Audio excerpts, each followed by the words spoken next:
غافر الذنب وقابل التوب سبحان ربک رب العزة عما یصفون وسلام علی المرسلین والحمد للہ رب العالمین۔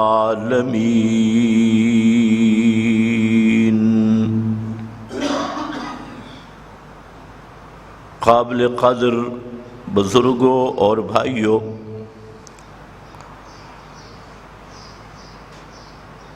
بیان تو برادر عزیز مناظر اسلام حضرت مفتی محمد عثمان صاحب نے کر دیا ہے، اور وقت بھی بالکل قریب ہے۔ میں صرف چند گزارشات آپ حضرات کی خدمت میں پیش کرنا چاہتا ہوں۔ سب سے پہلی بات کہ یہ رمضان المبارک کا دوسرا عشرہ ہے، اور اس عشرہ کو مغفرت کا عشرہ قرار دیا گیا۔ پہلا عشرہ رحمت کا، آپ کو معلوم ہے کہ جب زمین بنجر ہو جائے، غیر آباد ہو، تو اس زمین کو آباد کرنے کے لیے بارش کی ضرورت ہوتی ہے، پانی کی ضرورت ہوتی ہے، اور جب سیراب ہو جائے تو اب اس میں کاشت ہوتی ہے، بیجائی ہوتی ہے۔ تو یہ جو پہلا عشرہ ہے یہ بنجر زمین کی آبادی ہے، اللہ تعالیٰ کی رحمت کا یہ عشرہ رکھا گیا تاکہ جو گناہوں سے یہ جسم کی زمین بگڑ چکی ہے اور بے آباد اور بنجر ہو چکی ہے، اس پہ یہ 10 دن اللہ کی رحمت برستی ہے تاکہ یہ وجود جلا سڑا بنجر بے آباد گناہوں سے اجڑا ہوا یہ اس رحمت سے پورا سیراب ہو جائے۔ اس کے بعد دوسرا عشرہ ہے، تو وہ جیسے سیراب شدہ زمین سے پھر سبزہ اگتا ہے، تو اس طرح سمجھو کہ اس رحمت کا نتیجہ وہ مغفرت ہے۔ دوسرا عشرہ اللہ رب العزت نے مغفرت کا رکھا، اور مغفرت کا معنی ہے سب گناہوں کو معاف کر دینا۔ پھر تیسرا عشرہ رکھا ہے وہ خاص رحمت کا، وہ ہوتا ہے اتقم من النار، جہنم سے آزاد ہونے کا۔ جہنم سے آزاد ہونے کا وہ تیسرا عشرہ ہے۔ تو یہ جو مغفرت والا عشرہ ہے، اس میں ویسے تو انسانی زندگی میں ہر وقت توبہ کرنا، ہر قدم پہ توبہ کرنا، یہ مستقل عبادت ہے۔ توبہ میں 2 چیزیں ہیں، ایک ہے گناہوں کی معافی، اور ایک توبہ یہ خود عبادت ہے۔ جس طرح روزہ عبادت ہے، نماز عبادت ہے، اور درود پڑھنا عبادت ہے، دعا کرنا عبادت ہے، تو توبہ خود ایک بہت بڑی عبادت ہے۔ یہ بات اکثر لوگوں کو معلوم نہیں۔ وہ یہی سمجھتے ہیں کہ گناہ ہو گیا تو توبہ کرنی ہے، نہیں، توبہ مستقل عبادت ہے اور سب سے اونچی عبادت ہے۔ نبی کریم صلی اللہ علیہ وسلم گناہوں سے معصوم ہے، اللہ کا ہر نبی گناہوں سے معصوم ہوتا ہے۔ امام الانبیاء صلی اللہ علیہ وسلم وہ خاتم المعصومین ہیں، لیکن آپ صلی اللہ علیہ وسلم سب سے زیادہ توبہ کرتے تھے، اور فرماتے ہیں کہ سب سے زیادہ استغفار میں کرتا ہوں،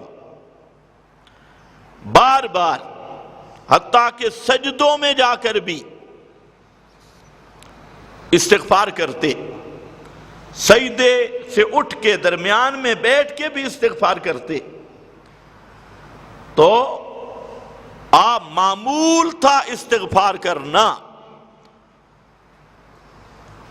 تو بہرحال یہ جو مغفرت کا اشرا ہے، اس میں طریقہ یہ ہے کہ جو کبیرہ گناہ ہیں ان سے سچے دل سے توبہ کی جائے، جو حقوق العباد ہیں ان کو ادا کیا جائے۔ اگر فی الحال وہ بس میں نہیں تو صاحب حق سے وعدہ کیا جائے کہ میں تیرا حق ادا کر دوں گا۔ تو حقوق العباد کی ادائیگی ضروری ہے، اور صاحب حق کو راضی کرنا، اور جو بڑے بڑے گناہ ہیں، کبائر ہیں، تو ان سے توبہ کرنی ضروری ہے۔ تو اصل ضابطہ یہی ہے، ورنہ جو آیت میں نے پڑھی ہے یہ سورہ حامی مومن کی ہے، اس میں اللہ تعالیٰ کی عجیب شان ذکر کی گئی۔ فرمایا کہ دو شانیں ہیں جہاں جو ذکر ہوا، غافر الذنب وقابل التوب، یہاں اللہ رب العزت کی بہت ساری صفات ذکر کی گئی، العزیز، العلیم، شدید العقاب، ذی الطول، لا الہ الا ہو، یہ سب صفاتیں۔ العزیز سب پر غالب، العلیم سب کچھ جاننے والا، شدید العقاب سخت سزا دینے والا، ذی الطول بہت بڑے انعام والا، لا الہ الا ہو جس کے سوا پکاریں سننے والا کوئی نہیں۔ یہ صفات ذکر کی، لیکن جہاں قرآن کریم کا عجیب انداز ہے کہ جتنی صفات ذکر کی ان کے درمیان واو نہیں ذکر کی۔ العزیز، العلیم، درمیان میں واو نہیں، شدید العقاب، ذی الطول، لا الہ الا ہو، درمیان میں واو نہیں۔ دو شانیں ایسی ذکر کی ہیں، غافر الذنب وقابل التوب، یہاں واو ذکر کی ہے، باقی ان صفات کے ارد گرد واو نہیں۔ اس پہ مفسرین نے بحث کی کہ اللہ رب العزت کی صفات جہاں مذکور ہوئیں باقیوں کے درمیان واو نہیں، دو صفتوں کے درمیان واو ہے، تو اس کا کیا مطلب ہے؟ تو اس لیے یاد رکھ لو، یہاں پر اللہ رب العزت نے دو مستقل واو آتی ہے تغایر کے لیے، کہ پہلی بات اور ہے اور دوسری بات اور ہے۔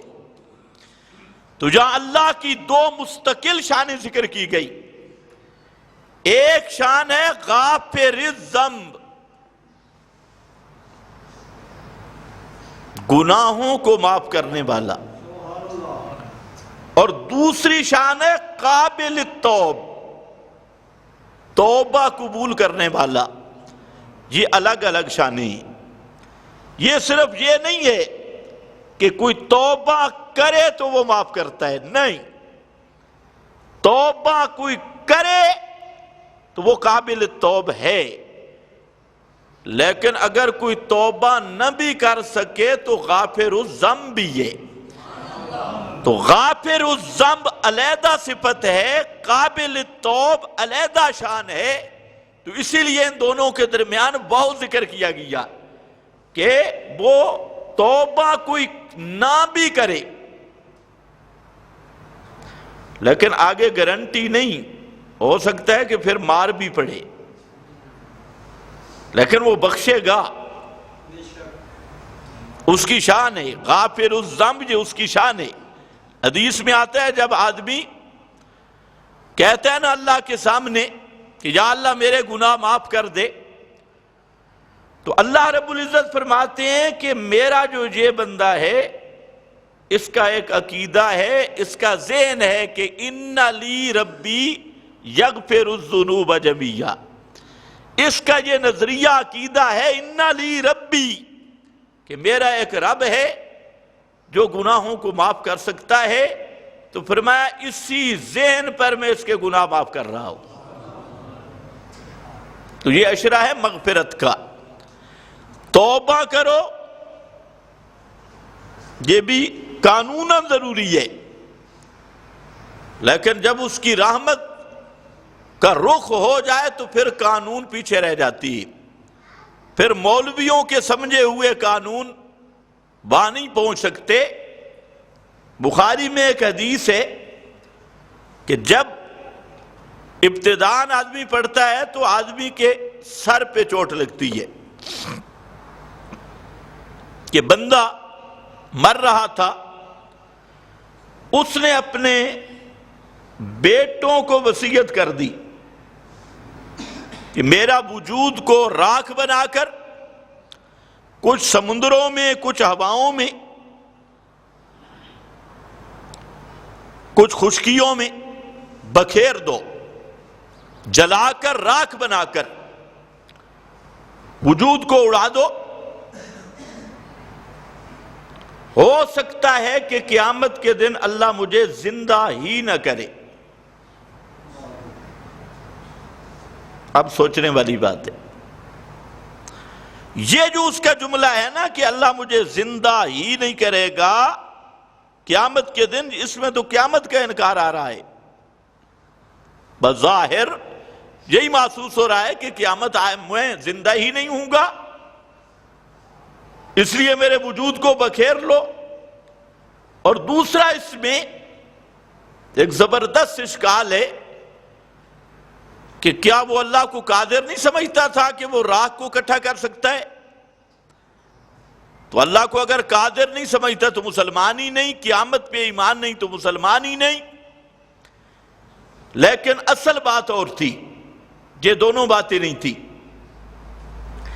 وہ آدمی گناہگار تھا، بہت بڑا گناہگار، توبہ بھی نہیں کر سکا۔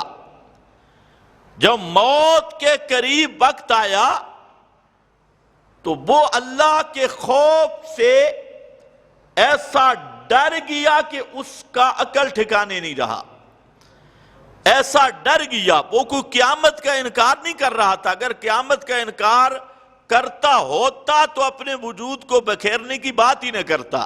وجود کو بکھیرنے کی بات تو تب کر رہا ہے کہ وہ قیامت کا قائل ہے کہ قیامت آئے گی، لیکن جب موت کی تلخیاں شروع ہوئیں اور اسے اپنے گناہ یاد آئے، اور یہ بات ذہن میں رکھ لو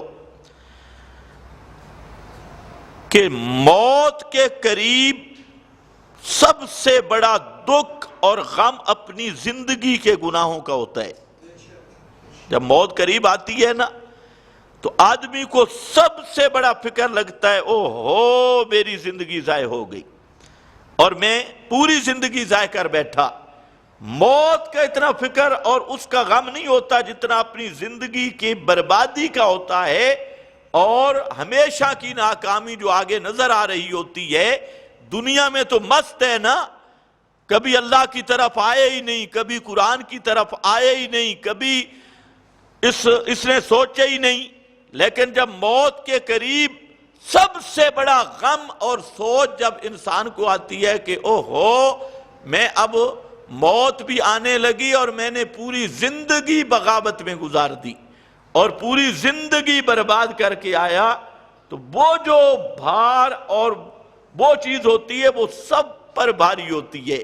تو اس آدمی اسی حالت میں ڈر گیا، اور ڈرا یوں کہ اس کا ہوش ٹھکانے پہ نہ رہا۔ اب بھاگوں کیسے؟ تو حدیث پاک میں ہے جب مر گیا اس کے بیٹوں نے اس کا وجود راکھ بنا کے بکھیر دیا، کوئی فضاؤں میں، کوئی سمندروں میں۔ تو قانون اللہ کا یہ ہے کہ مردے قیامت کے دن زندہ ہوں گے۔ قیامت نام ہی مردوں کے زندہ کرنے کا ہے۔ یہ جو آج کل کے للڑ اور یہ بریلر اور اہل حدیث، یہ سارے فرقے، یہ جو کہتے ہیں کہ قبر کے اندر روح آ جاتی ہے اور جہاں مردہ زندہ ہوتا ہے، تو یہ بے ایمان دراصل قیامت کے منکر ہیں۔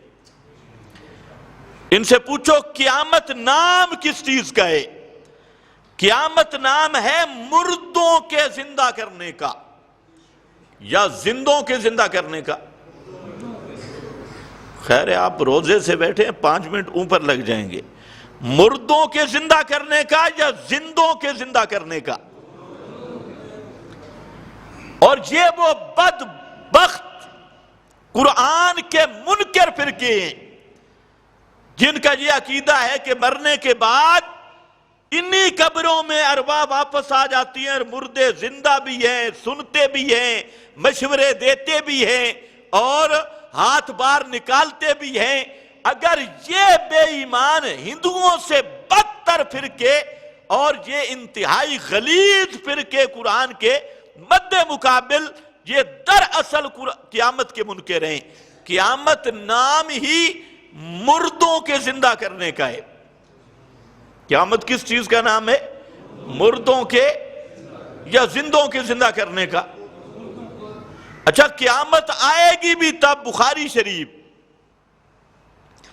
فرمایا کہ ان من شرار الناس لا تقوم الساعة الا على شرار الناس وهم احیاء۔ قیامت آئے گی جب سب شرارتی بدماش لوگ زندہ ہوں گے۔ قیامت کے قریب زندہ رہنے والے کون ہوں گے؟ بدماش اور شرار الناس، سب سے بڑے بدماش۔ وہم احیاء، وہ زندہ ہوں گے تب قیامت آئے گی۔ اور جو انبیاء اولیاء کو بھی اب کہتے ہیں احیاء، تو یہ شرار والا فتویٰ انبیاء اولیاء پہ لگا رہا ہے کہ نہیں؟ اللہ کے رسول نے تو فرمایا قیامت مومنوں پہ قائم نہیں ہوگی، قیامت قائم ہوگی زمین میں زندہ رہنے والے ہم شرارہم، سب سے زیادہ بدماش، سب سے زیادہ خبیث لوگ جب زندہ ہوں گے تب قیامت آئے گی۔ اور اسی کی وضاحت ہے کہ حتیٰ لا یقال فی الارض اللہ اللہ، جب تک زمین میں ایک بھی اللہ اللہ کرنے والا رہ جائے گا قیامت قائم نہیں ہوگی۔ تو باقی تو مردے زندہ ہونے ہیں قیامت کے دن، اس کو اللہ نے وہاں زندہ کیا۔ زندہ کر کے پوچھا لما فعلت ھذا، یہ کیوں کیا؟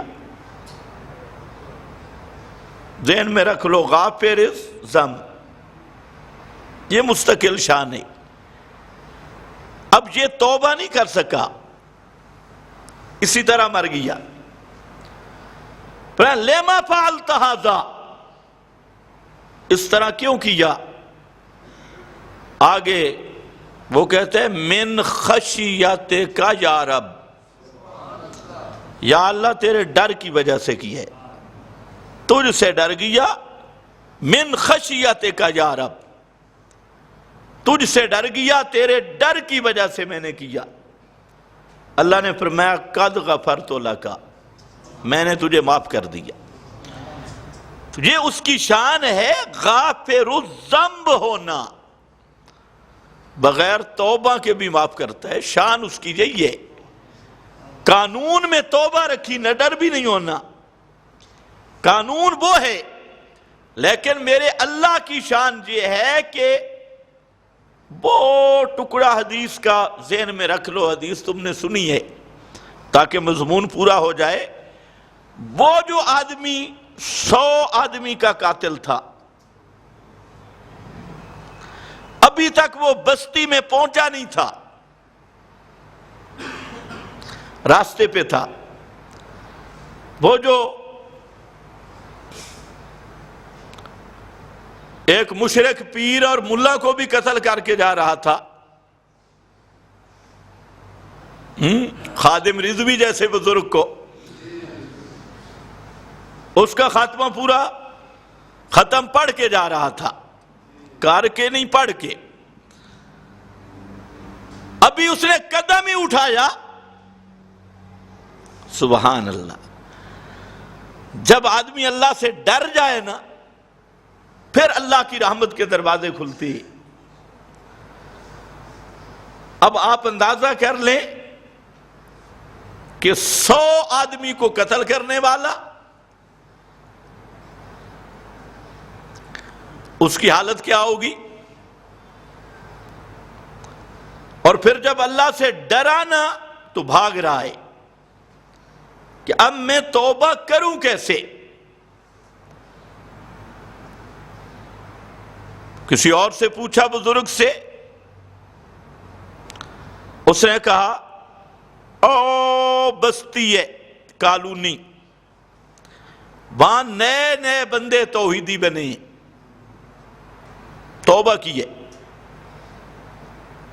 یہاں پر ایک مولوی کہتے ہیں اولیاء اللہ کی بستی ہے، تو اولیاء اللہ ہوتے ہی توحیدی ہے، مشرک ولی ہوتے ہی نہیں۔ اس لیے اولیاء کے نام پہ دھوکہ مت دو۔ تم نے جو اولیاء سمجھے ہیں نا، جو کپڑے اتار دے، وہ اولیاء نہیں ہیں، ننگ دھڑنگ، وہ اولیاء نہیں۔ بھنگی چرسی، وہ اولیاء نہیں۔ عورتوں کے اندر رہنے والے، غیر محرم عورتوں سے تعلقات رکھنے والے دیوس، وہ اولیاء اللہ نہیں۔ غیر اللہ کی پکار کرنے والے، وہ اولیاء اللہ نہیں۔ مشرک ولی اللہ نہیں، مشرک ولی الشیطان ہے۔ اولیاء اللہ وہ ہیں الذین آمنوا وکانوا یتقون، جن کا عقیدہ قرآن والا، عمل محمد مصطفیٰ کی سنت والا، وہ اولیاء اللہ ہے۔ اس لیے یاد رکھو، کوئی بدعتی ولی اللہ نہیں بن سکتا۔ مفتی اعظم بن سکتا ہے، حضرت اقدس بن سکتا ہے، اور استاذ المحدثین بن سکتا ہے، سند المفتین مفتیین بن سکتا ہے، لیکن ولی اللہ نہیں بن سکتا۔ بدعتی شیخ الحدیث ہو سکتا ہے، بدعتی امام المحدثین محتدثین محدثین متحدثین بن سکتا ہے، لیکن ولی اللہ بن سکتا ہے خالص کٹر توحیدی ہو۔ ایمان شروع توحید سے ہوتا ہے۔ اس لیے فَأَلَا إِنَّ أَوْلِيَاءَ اللَّهِ لَا خَوْفٌ عَلَيْهِمْ وَلَا هُمْ۔ انہوں نے سبز پگڑیاں باندھ کے سمجھا کہ یہ ہمارے لیے آئی ہے۔ کسی نے وہ پوری ٹوکرے جتنی پگ رکھی ہے، اور شرک کا پورا ابو جہل، پورا ڈرم بھرا ہوا شرک کا۔ تو اس لیے یاد رکھ لو، یہاں قرآن پاک سورہ یونس، واہ ابن تیمیہ تجھ پہ خدا کی رحمت ہو، یہاں لفظ بڑے عجیب لکھے۔ ابن تیمیہ کہتی ہیں کہ اولیاء اللہ کی جو حقیقت قرآن نے بیان کی، اگر اس کے علاوہ کوئی ولی کی تعریف کرتا ہے تو وہ قرآن کا منکر ہے۔ اور قرآن نے کیا کی؟ الذین آمنوا وکانوا یتقون، جو ایمان لائے، قرآن کو مانا اور یتقون شرک بدعت سے بچ گئے۔ تو چلو اولیاء کی کالونی ہو ہمارے، پھر بھی وہ کوئی جی ولیوں کی کالونی تھی، ولی ہوتے ہی موحد ہے۔ تو اب وہاں پر جب اس نے دیکھا جاتے ہوئے آخری بات، تو جب آدمی پہ موت آنے لگتی ہے نا تو احساس ہو جاتا ہے۔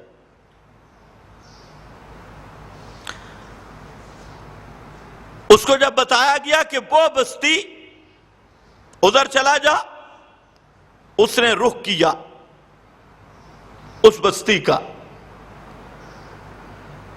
اور اسے محسوس ہوا کہ مجھے تو موت آ رہی ہے۔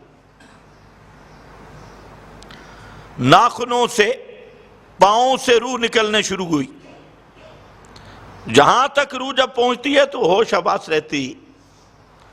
یہ میں نے پہلے بھی بتایا کہ یہ دیوار ہے دنیا اور برزخ کی، یہاں سے جب اوپر جاتی ہے پھر ختم، یہاں سے نیچے توبہ بھی قبول ہو جاتی ہے، لیکن اوپر یہ برزخ، یہ گھنڈی ہے، یہاں تک نیچے دنیا میں ہے، اوپر نکل گئی تو برزخ ہے، احوال برزخی طاری ہو گئے۔